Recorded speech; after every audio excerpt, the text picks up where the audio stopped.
एक दिन असर नहीं पड़ेगा, दूसरे दिन नहीं पड़ेगा, तीसरे दिन नहीं पड़ेगा, बार बार वही चीज कहेगा तो एक न एक दिन असर पड़ना तय है। हमेशा याद रखिएगा। वो कहेगा पढ़ने से क्या होता है, कुछ नहीं होता है ना। जैसा आदमी के अथी में जाइएगा वैसे वैसा सोच बन जाता देगा। हम गए थे एक बार, बोले थे कि किसको सुधारना जरूरी। देखिए हम कोई काम करते तो हमारा विरोध होता है ना। जब कभी भी आप नया कीजिएगा तो 3 गो चीज के लिए तैयार रहिएगा, विरोध का, उपहास का और समर्थन का। यानी कि कुछ लोग हमारे समर्थन में भी है कि नहीं सर आप बहुत अच्छा काम कर रहे हैं, कुछ लोग क्या करते हैं हमारा विरोध करते हैं।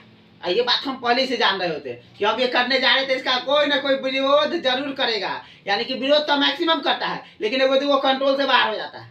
समझ गए? उपहास मतलब कोई देखो ना ये कर लिया अब क्या करेगा, समझ में आ गया? उपहास मतलब मजाक उड़ाना। तो जिंदगी में आप कभी भी कोई भी काम कीजिएगा तो ये 3 चीज आपके अंदर आएंगे भी, है ना, निश्चित आता है। देखिए अग्निवीर योजना का कितना विरोध हुआ ना, ट्रेनें जला दी गई। समझ आया? विरोध हर एक आदमी का कुछ नया करता है तो होता ही है, और उसमें थोड़ा प्रॉब्लम भी होता है। Hardest thing to do in this world क्या है? To begin. दुनिया का सबसे कठिन काम है किसी भी चीज का शुरुआत करना।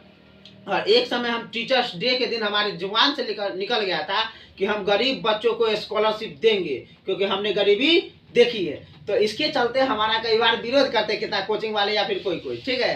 तो इसके लिए हमको कोई दिक्कत नहीं, वो मजा आता है। जब वो करने विरोध हुआ ना हमारा तो और जबरदस्त काम किए हम, समझ आएगा। और आगे इससे भी जबरदस्त करेंगे, समझ आएगा। जो भी गरीब आदमी, आप लोग को भी कहते हैं, जो भी गरीब बच्चा है उसको हम पढ़ाएंगे, भेजिएगा मेरे ऊपर। हम उसको 12वीं तक या कॉम्पिटेटिव लेवल तक कोई भी एग्जाम का वो तैयारी करेगा हम करवाएंगे उसको, ठीक है।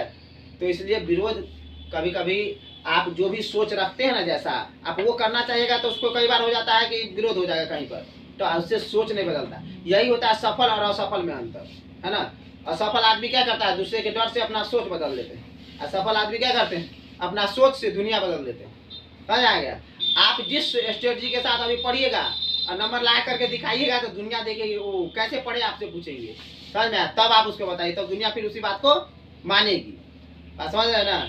इसलिए अभी आप सर झुका करके पढ़ लीजिए तो आपके सामने पूरा दुनिया सर झुकाएगी। अभी बहुत सारे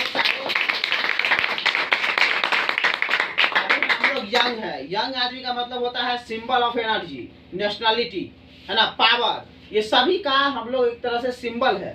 राष्ट्रीयता कूद के भरी रहती है इस एज में, है ना। एनर्जी से देखते हैं आदमी भरा रहता है। आप अभी जो चाहेंगे वो सब हासिल कर सकते हैं लाइफ में, समझ में आएगा?